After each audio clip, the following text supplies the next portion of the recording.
A child is born in North Korea, but from the very moment of birth, this innocent soul is branded a traitor. North Korea is known across the globe for having some of the most extreme laws ever enforced by any nation, laws so unbelievable they sound like fiction. Imagine this: the country holds elections, but you're allowed to vote for only one person. If you don't cast your vote for him, you go straight to prison. There is only one television channel available, and no option to change it. Tuning into anything else? Impossible. North Korea might be the only country in the world where you're not jailed for committing a crime but for simply thinking one. Let's rewind to the year 1945. For 35 long years, Japan ruled over the entire Korean peninsula. But after the end of the Second World War, Korea was split into two: North Korea and South Korea. The North fell under Soviet influence, while the South came under the guidance of the United States. In the year 1948, Kim Il-sung of the Kim dynasty was appointed the supreme leader of North Korea. And thus began the so-called Democratic People's Republic of Korea, a nation where democracy was never even allowed to breathe. This conflict came to be known as the Korean War. But even after the war ended, no peace treaty was ever signed. That's why, to this day, both countries are technically still at war. In North Korea, to preserve absolute power, the country has only ever been ruled by a single family. First came Kim Il-sung, then his son, Kim Jong-il, and now his grandson, Kim Jong-un. Each ruler has imposed increasingly strict laws to maintain their grip on the throne. Fear and punishment are used as tools to suppress the people. Harsh rules were created to ensure that citizens don't get influenced by South Korea or Western culture and turn against their leaders.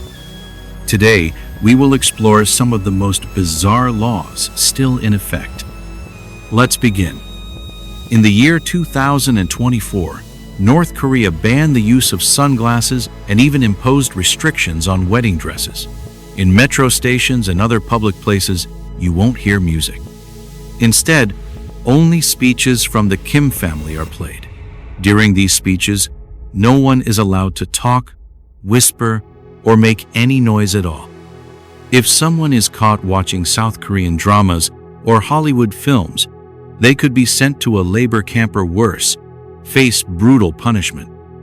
These extreme measures are taken to stop what the regime calls ideological contamination, the spread of foreign ideas that could challenge their rule.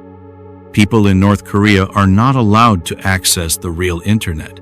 Instead, they are given access to a closed intranet system that operates only within the country. Even that is heavily monitored by the state. Authorities closely track what people watch, read, and say online. This is how the government controls the flow of information, shielding its people from the outside world. Making a phone call to someone outside North Korea without state permission is illegal. If you need to contact anyone abroad, you must grant permission for this. Getting permission from the government is mandatory for almost everything. In North Korea, television, radio, and newspapers are entirely controlled by the state. The idea of private media is simply unimaginable. This state-run media does not report news as we know it. Instead, it only broadcasts praise for the government, glorification of the Kim dynasty, and propaganda against foreign enemies like the United States. From a young age, North Korean children are filled with hatred toward America and its allies. Even hairstyles are regulated. The government has approved only a handful of specific styles. Citizens are told exactly what kind of haircuts they are allowed to get. Anything that reflects outside cultural influence is banned.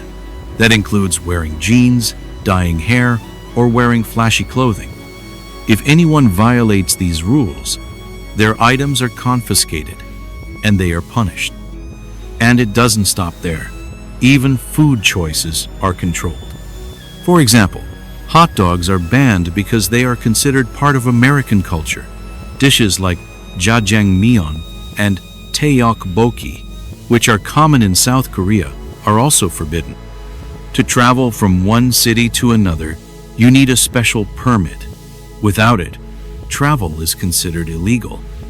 North Korean passports are only given to the elite class, such as government officials and close allies of Kim Jong-un. For the average citizen, the idea of ever leaving North Korea is nothing more than a dream. Whether it's land, homes, shops, or business, everything is owned by the state. No individual can claim ownership of anything. They may only use property as long as the government permits it. Even practicing religion is illegal. People are not allowed to follow or practice any faith of their own choosing. And although churches do exist in North Korea, but those churches exist only for show to convince the outside world that North Korea allows religious freedom. In truth, anyone who attempts to practice religion is sent straight to labor camps. If anyone dares to speak against the regime or raise their voice against the Kim dynasty, not only that person but their entire family is imprisoned. This punishment can last for up to 3 generations. That means if someone is declared a traitor, and decades later their grandchild is born, even that innocent child will be labeled a traitor. This policy exists to ensure that the bloodline of rebellion is completely erased and no one in the future can rise against the Kim family. Each colony, apartment block, and neighborhood is surrounded by government extraordinary-looking people who secretly keep a close watch on everyone. And perhaps the strangest rule of all, in North Korea, you don't just get punished for committing a crime. You can be arrested simply for thinking about one. If a person even considers doing something against the government, and that thought is reported, they could end up in jail. It's like striking your own foot with an axe. From birth to death, every citizen must participate in weekly self-criticism sessions. In these gatherings, people publicly confess their supposed mistakes, like hiding someone's weakness from the government, or not praising Kim Jong-un enough, or feeling impressed by a foreign product. After the confession, others in the room criticize them harshly. It's a system designed to crush individuality and enforce conformity. Voting is also mandatory in North Korea, but here's the twist. People can only vote for the candidate chosen by the government. There are no elections where the public chooses its leaders. There's only one candidate, and not voting is considered treason. So why even hold elections? In truth, elections are not about choosing a leader, they are loyalty tests. When 100% of citizens vote for the same candidate, the regime treats it as proof of unity and strength. There is a National Assembly too, called the Supreme People's Assembly. But its job is not to debate or make decisions. Its only purpose is to stamp approval on whatever Kim Jong-un has already decided. Every North Korean citizen is expected to memorize the 10 ideological principles of the state. If someone stumbles while reciting them, they are declared a traitor. Each of those 10 points glorifies Kim Il-sung, the founder of the regime. Every television set in the country is preset to government-run channels like Korean Central Television. People cannot change the channel even if they want to. Even bicycles must have registration numbers and license plates, and to ride one, you must pass a road safety test and get a license. Clothing with foreign logos, slogans, or flags is strictly forbidden. The government views such items as cultural contamination and demands that citizens adopt only North Korean identity. And it's not just for locals. Tourists must follow strict laws too. Every tourist is assigned a government-approved guide and can only visit locations sanctioned by the state. They are not allowed to interact with local citizens, take casual photos, or explore freely. If a tourist wants to interview a North Korean, they must first get permission from their guide. Mobile phones and computers are allowed in North Korea, but with many restrictions. But even though mobile phones and computers are technically allowed in North Korea, USB drives and memory cards are regularly checked by authorities. If someone is caught with foreign content, anything from movies to news reports, they can face serious punishment. North Korea also enforces a deeply inhumane system to classify its citizens, known as Songbun. This caste-like system determines a person's entire future from the moment they are born. And it's not based on talent or ambition, it's based on family history. There are three main classes in this system: core, wavering, and hostile. The core class includes people whose ancestors fought alongside Kim Il-sung during the revolution, or who served in the Korean War. They are considered the most loyal to the regime. Members of this elite class receive the best opportunities: high-ranking government jobs, positions in the military, permission to live in the capital city, Pyongyang, and even the right to own cars, something forbidden to most citizens. The wavering class, also known as the uncertain or neutral class, includes ordinary citizens, those whose ancestors were farmers, laborers, or had no particularly strong or negative political history. People in this group are allowed to access some middle-class facilities, but they are constantly watched.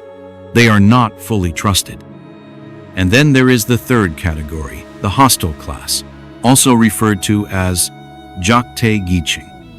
This group includes people whose ancestors were known to follow any religion, or those who had any kind of personal or family connection to someone in South Korea. The North Korean government views them as traitors, and they are given the lowest possible status in society. They are assigned the worst jobs, like working in dangerous coal mines, doing hard labor, or being responsible for sanitation and cleaning. These are the people who are punished not for what they did, but for who their family was. Moving on. In North Korea, even basic resources like electricity, water, and gas are distributed through a strict rationing system, and their consumption is closely monitored. From the age of 17, every North Korean citizen, regardless of gender, is required to serve in the military for up to 10 years. It is not a choice, but a mandate. On the death anniversaries of Kim Il-sung and Kim Jong-il, crying in public is not just expected, it is compulsory. Anyone who fails to show visible sorrow may have their loyalty questioned. Inside every home, portraits of Kim Il-sung and Kim Jong-il are mandatory. These portraits must be regularly cleaned, and failing to do so can be seen as a sign of disrespect to the regime. To instill ideological loyalty, even school children are required to memorize speeches given by Kim Il-sung and Kim Jong-il. North Korea is so isolated from the rest of the world that even its calendar is different. They follow what's known as the Juche calendar, which begins from the year 1912, the birth year of their supreme leader, Kim Il-sung. So while the rest of the world considers the current year to be 2025, in North Korea, it is considered the year 113. There are many reasons why North Korea remains so deeply cut off from the rest of the world. First, the Kim regime fears that if people ever learn the truth about the outside world, they would begin to question the system and possibly rise against the government. That's why media, international travel, and internet access are completely banned. The regime doesn't want its citizens to even imagine a life beyond its borders. Second, the country's nuclear weapons program has led to severe international sanctions, isolating North Korea even further. The rest of the world pushed away, and the regime pulled itself in. Now, it's important to note, some of these rules may have changed, or even become more extreme, but we don't know for sure, because updated, accurate information is nearly impossible to obtain. Everything we do know comes from a handful of people who were either able to escape the country after the year 1953, or from rare video footage secretly recorded by North Koreans and smuggled out, often hidden inside USB drives sent through China. We hope you liked this video. If you found this informative, don't forget to like and share. And as always, we're grateful for your kind and thoughtful comments. We'll see you again in the next powerful story.